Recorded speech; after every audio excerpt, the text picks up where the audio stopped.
doesn't much matter what the manufacturers say. The marketing hyperbole, the press shots of a car traversing rocks or lapping a track. Most people first and foremost buy a car on, well, brand and looks. Sure, practicality, technology, they're important for some people, but if you don't like the way a car looks, then it's off the table. Simple as that. And while, admittedly, I'm not going to be the first person to have said this, but, well, Hyundai's on a roll, isn't it? Whether it's their hybrid or petrol SUVs or the electric Ioniq 5 or Ioniq 6, everything that they design these days, well, it looks the absolute nuts, doesn't it? And this is possibly the best one yet.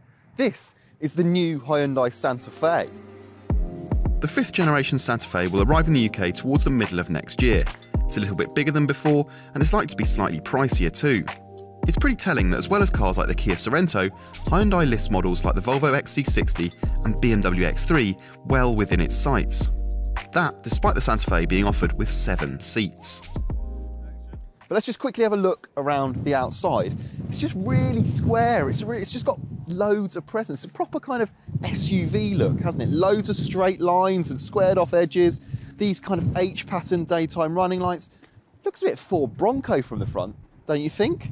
But yeah, just really chunky, loads of defining features. And then if we come down the side, this one's got 21-inch wheels. Now we're only going to get 20s in the UK, but even so, again, just gives it loads of presence. And then if you quickly come around the back, if I can get through here without falling in the rice field, you weren't expecting that, were you? Again, really sharp, really square edges. You've got these H-pattern lights down here, big tailgate, which ultimately reveals a huge boot inside. But yeah, it's kind of, I don't know, Land Rover Discovery, Jeep kind of vibe there, albeit with a central plate rather than one shoved off to the side. But yeah, just, I think it's got real presence. I think it's a cool car.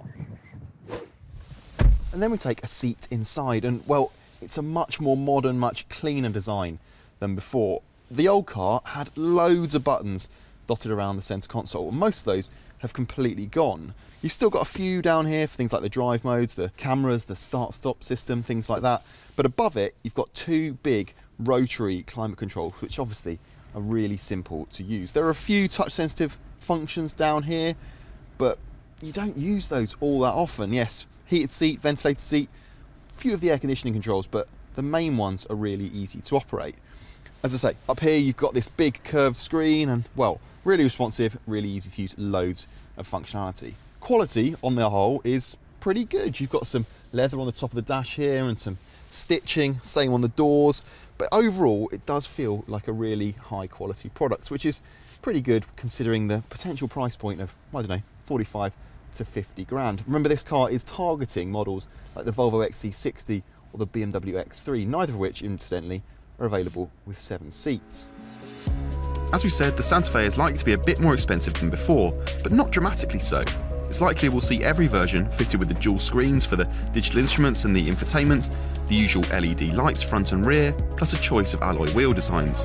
Hyundai doesn't tend to scrimp on kit, so even the base car should come stacked to the pano roof with both plush and practical trinkets.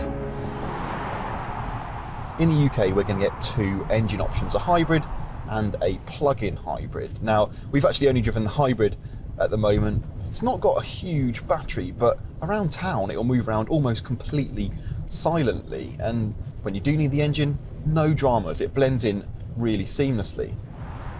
Ultimately though, this does feel like quite a soft car, and that goes for most things about it. The ride, the throttle calibration, actually the steering has got a decent weight to it. It's not disconcertingly light like in some of this car's rivals. Out on the open road, the Santa Fe soaks up the lumps and bumps pretty well. The roads out here in Korea, they're not as bad as they are in the UK, but equally, they aren't pancake smooth either, so we're pretty confident if it can handle it here, it'll be alright back home as well. Overall then, it'd be fair to say, the driving experience is pretty unremarkable, but no howlers, and in this part of the market, it's absolutely fine. What's a little bit more than fine is space inside. This is one of the few family cars that allow you to squeeze adults into the third row for reasonably long stints. You can slide the middle row back and forth to prioritise legroom or boot space depending on your needs, and Hyundai claims that the new car has 725 litres of boot space. That's 91 litres more than before. That's with 5 seats in place, and while that's perhaps a little hard to quantify, the car had no trouble swallowing a load of bags, cases and camera kit, even with a second row of seats in their rearmost position. This is a big car, and you better believe it.